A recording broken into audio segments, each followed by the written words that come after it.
శ్రీ సాయినాథాయ నమః. శ్రీ సాయి సచ్చరిత్రము 21వ అధ్యాయము. ప్రస్తావన యోగీశ్వరుల వ్యవస్థ.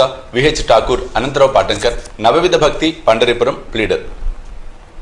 ఈ అధ్యాయంలో హేమాడ్ పంత్, వినాయక హరిశ్చంద్ర ఠాకూర్, బిఏ అనంతరావు పాటంకర్, పండరిపురం ప్లీడర్ గురించిన కథలు చెప్పాను. ఈ కథలన్నీ ఆనందదాయకమైనవి. ఇవి సరిగా చదివి గ్రహించినచో ఆధ్యాత్మిక మార్గమునకు దారి చూపును. ప్రస్తావన సామాన్యంగా మన గత జన్మ సముపార్జనం వలన మహాత్ముల సాంగత్యము భాగ్యము పొంది దాని వలన మేలు పొందదము.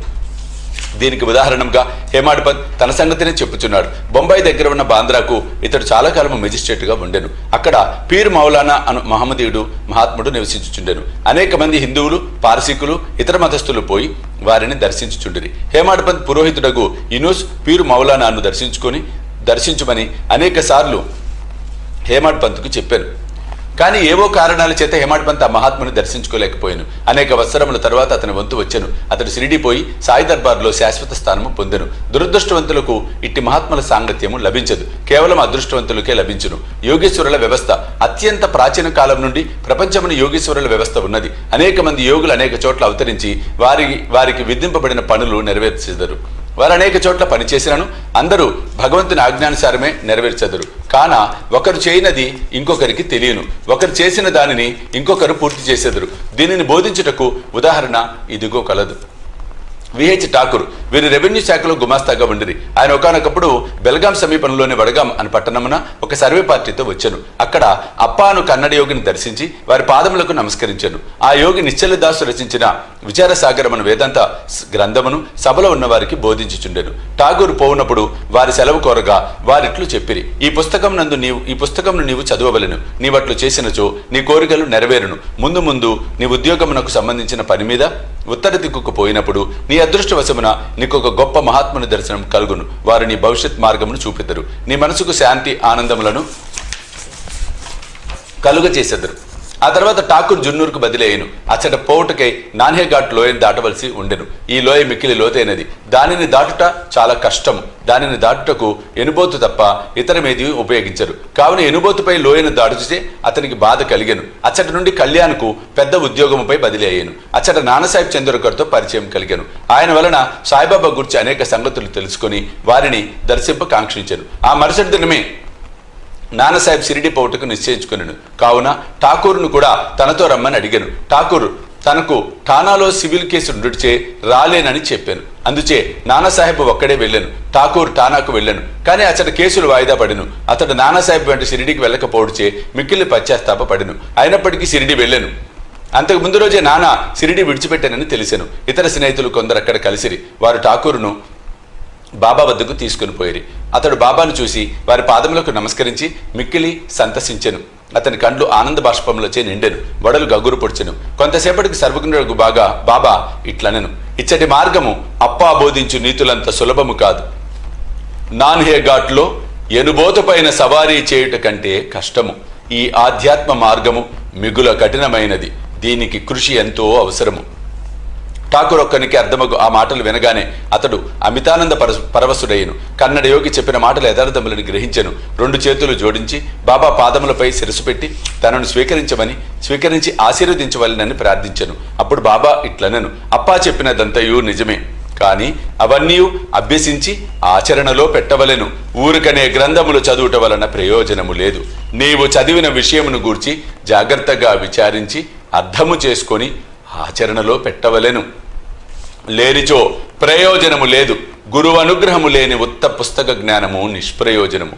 విచారసాగరంలోని సిద్ధాంత భాగమతుడు చదివి ఉండెను. కానీ ఆచరణ షిరిడీలో నేర్చెను. ఈ దిగువ చెప్పిన ఇంకొక కథ కూడా ఈ సత్యమును బలపరచును. అనంతరావు పాటంకర్ అని పూనా పెద్ద మనుషుడు ఒకడు బాబాను చూడటానికి వచ్చాను. షిరిడీకి వచ్చి బాబా దర్శనం చేశాను. అతని కండ్లు సంతృష్టి చెందెను, ఆనందించెను. అతను బాబా పాదములపై పడి తగు విధముగా పూజించి పిమ్మట బాబాతో ఇట్లనెను, నేను ఎక్కువగా చదివి తిని వేదాంతములను చదివి తిని అష్టాదశ పురాణములు వింటిని. నా మనసునకు శాంతి లేదు కనుక నా పుస్తక జ్ఞానమంతయు నిష్ప్రయోజనము. పుస్తక జ్ఞానము లేని నిరాడంబర భక్తులు నాకంటే మేలు. మనస్సు శాంతి పొందనిచో పుస్తక జ్ఞానము వ్యర్థము. నీ దృష్టి వలన నీ మహత్తరమైన మాటల వలన నీవు శాంతి ప్రసాదింతువని వింటిని. అందుచే నేను ఇచ్చటకు వచ్చి తిని. కావున నా యందు దాక్షిణ్యము చూపుము, నన్ను ఆశీర్వదించుము. అప్పుడు బాబా ఒక నీతి కథ ఈ విధముగా చెప్పాను. ఒకనాడు ఒక వర్తకుడు వచ్చెను. అతని ముందు ఒక ఆడగుర్రము లద్దె వేసెను. అది 9 ఉండలుగా పడెను. జిజ్ఞాసువైన ఆ వర్తకుడు పంచకొంగు సాచి 9 ఉండలను అందులో పెట్టుకొనెను.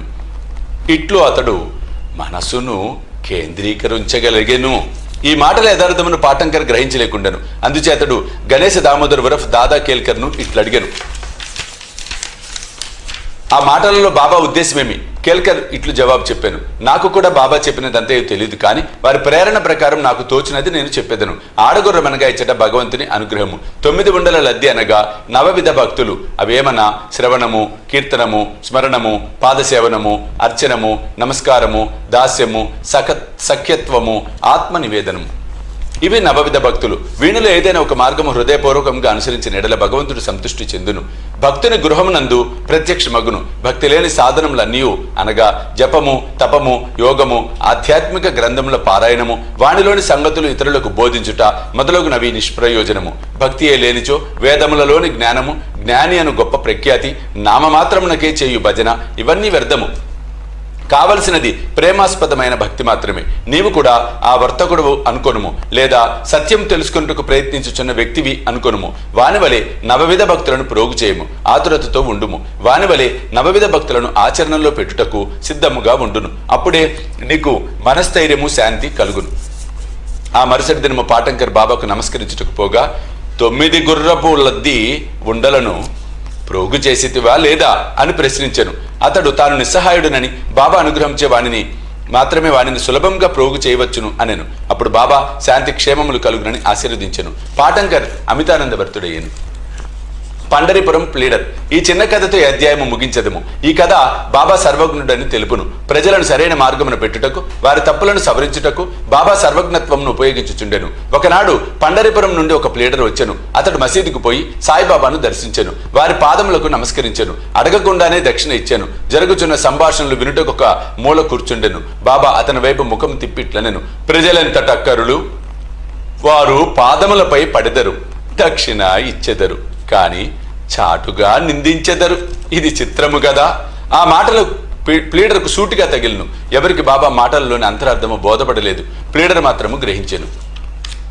కానీ అక్కడ ఏమీ మాట్లాడలేదు. వాడకపోయిన పిమ్మట ప్లీడర్ దీక్షితుతో ఇట్లనెను. బాబా చెప్పినదంతయు యథార్థమే. ఆ బాణము నాపై ప్రయోగించిరి. అది నా గుర్చియే.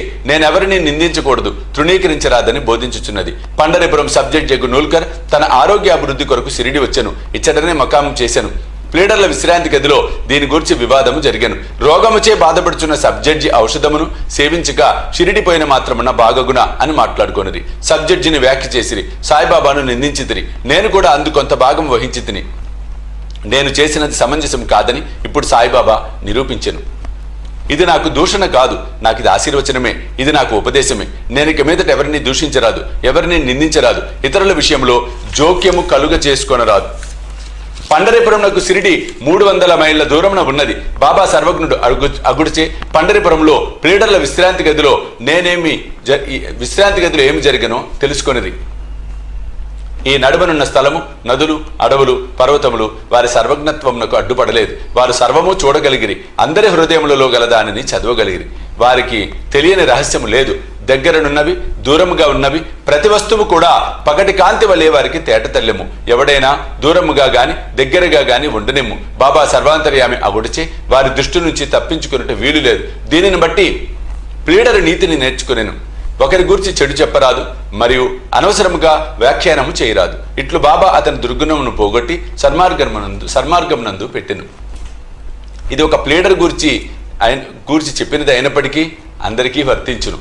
కాబట్టి ఈ కథ బోధించు నీతిని జ్ఞప్తిందుంచుకొని మేలు పొందిదము గాక. సాయిబాబా మహిమ అగాధము, వారి లీలలు కూడా అట్టివే, వారి జీవితము అటిదే. వారు పరబ్రహ్మము యొక్క అవతారమే. 21వ అధ్యాయం సంపూర్ణము. సద్గురు శ్రీ సాయినాథ అర్పణమస్తు. శుభం భవతు.